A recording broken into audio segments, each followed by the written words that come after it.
Wala nang maraming paligoy-ligoy pa, diretso sa punto na. Maiksi lang ang komentaryo, pero diretso sa punto. Maraming kuro-kuro, may tiwali, may totoo. Dito, sa puntong diretso tayo. Punto, diretso.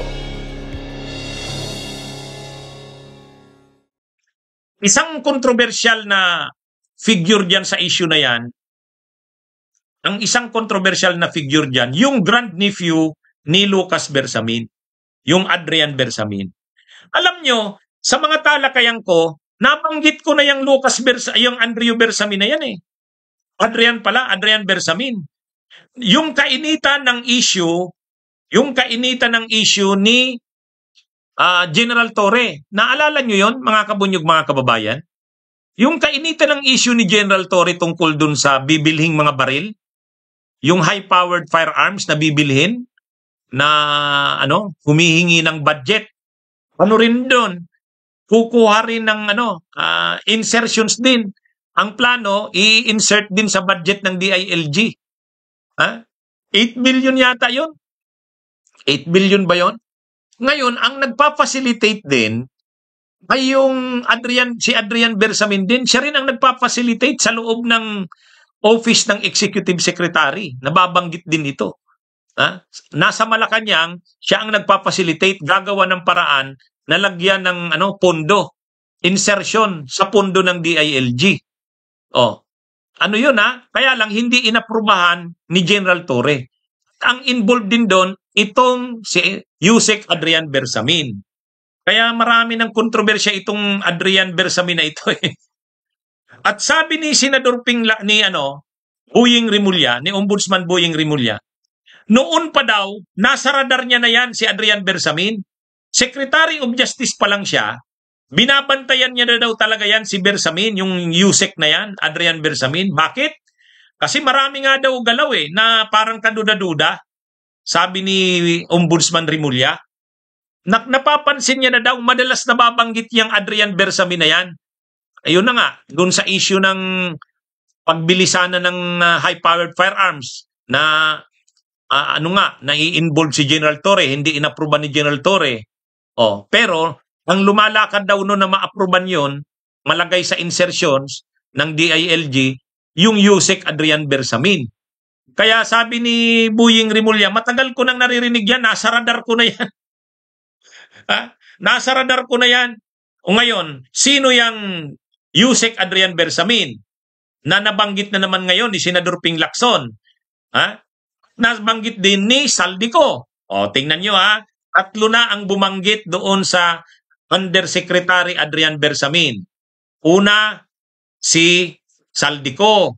Sabi ni Saldico, kaya niya daw ginawa ng paraan yung 100 billion na insertions sa BICAM dahil instruction daw ng presidente. Ang nag-relay sa kanya na instruction niya ng presidente, Undersecretary Adrian Bersamin. Pangalawa, binanggit na naman ni Lacson sa privilege speech niya. Si Adrian Bersamin kasama si Yusek Olaybar ang tumanggap ng kickbacks galing kay Yusek Bernardo. Ayan, pangalawa. Pangatlo, binanggit ni Ombudsman Boying Rimulya na si Yusek Adrian Bersamin, talagang naririnig niya na yan, parang nasa radar niya na yan kahit nung Secretary of Justice pa lang siya. Sa gabinete ni PBBM, madalas na daw yan nababanggit. Marami raw talaga yan mga transactions, mga lakad na nakaka-intriga. Inamin pa nga ni Ombudsman Rimulya na mayroon silang kiskisan ni dating Executive Secretary Lucas Bersamin. Mayroon daw silang away niyan, mayroon silang hindi pagkakaintindihan ni dating Executive Secretary Lucas Bersamin. Sabi ni Ombudsman Rimulya, at ang dahilan ng hindi nila pagkakasundo ay itong Yusek Adrian Bersamin na to. Yan mga kabunyog. Ngayon, may post si Antonio Montalban. Si Anton, kaibigan ko yan Nakabase yan sa Europe. Sabi ni Anton, banggitin kita dito. Sabi ni Antonio Montalban, yang si Yusek Adrian Bersamin, kung saan nandoon yan kung saan nandoon si Lucas Bersamin, nandun din yan.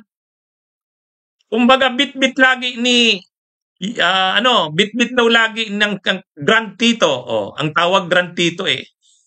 Kasi Grand Tito nga naman, sabi ni ni Montalban, ni Anton, nakakaintriga yan eh. Oh, ito.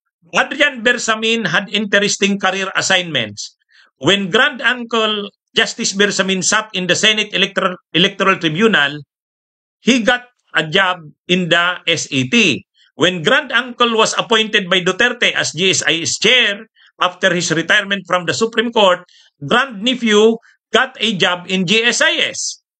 When Grand Uncle was appointed as ES by BBM, he got a job in Grand Uncle's office. Isn't that interesting? Is he the Lloyd Christopher Lau of Lucas Bersamin? O yan. Kita nyo na, mga kabunyog. Kumbaga medyo controversial talaga itong si Yusek Adrian Bersamin.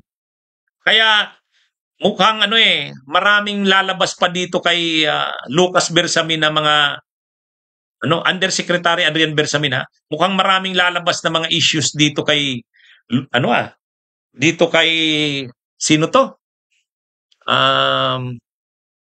Dito kay Lucas Bersamin. Lalo pat na i-involve yung kanyang grand nephew. Nabanggit ni Saldico, nabanggit ni Ping Lacson, nabanggit pa ni Buying Rimulya. Kaya mga kabunyog, mga kababayan, abangan natin ito. Malalaman natin to sa susunod na mga araw. Ang medyo lang dito, kasi sabi ni Lucas Bersamin, hindi ako ang mastermind. Ay, kung sinabi mong hindi ako ang mastermind, o di mayroong mastermind, sino? Sino? Ay, lalalim ito mga kabunyog. Lalalim ito. Papunta na ito sa Malacanang eh. Actually, ang kinakabahala ko dito, alam nga namang sa Malacanang na nangyayari ang lahat ng ito. Hindi alam pa rin ng presidente ng Pilipinas. Ito na yung kinakabahala rin ni Sulita Munsod eh. Sabi ni Sulita Munsod, hindi alam ng presidente yung mga nangyayari sa kanyang gabinete, itong mga ginagawa ng ito. Kasi ang sabi ni Lucas Bersamin, hindi niya alam. Wala pang statement si Amina Pangandaman. Pero pwede bang mangyari na dalawang Yusek na mga bata, yung Yusek Ulaybar saka Yusek Adrian Bersamin, ganun kalaking pera ang pinag-uusapan? Ganun kalaking pera? Sila rin ang tumanggap ng kickback? Tapos sila yung mastermind, yung dalawang bata na Yusek? Pwedeng hindi sila, sigurado tayo, hindi yung dalawang Yusek na yun ang mastermind. Pwedeng involved sa sabuatan si Lucas Bersamin at si Amina. Pero nagsalita na si Lucas Bersamin, hindi daw siya. Hindi daw siya. So, sino? Malaking palaisipan yan. Anyway, mga kabunyog, mga kabayan, magandang araw sa inyong lahat. Mabuhay po tayo. Kapag buklod ay may pag-asa, Luzon, Visayas, Mindanao, isa ang pananaw. Sa bagong Pilipinas ang bunyog isisigaw.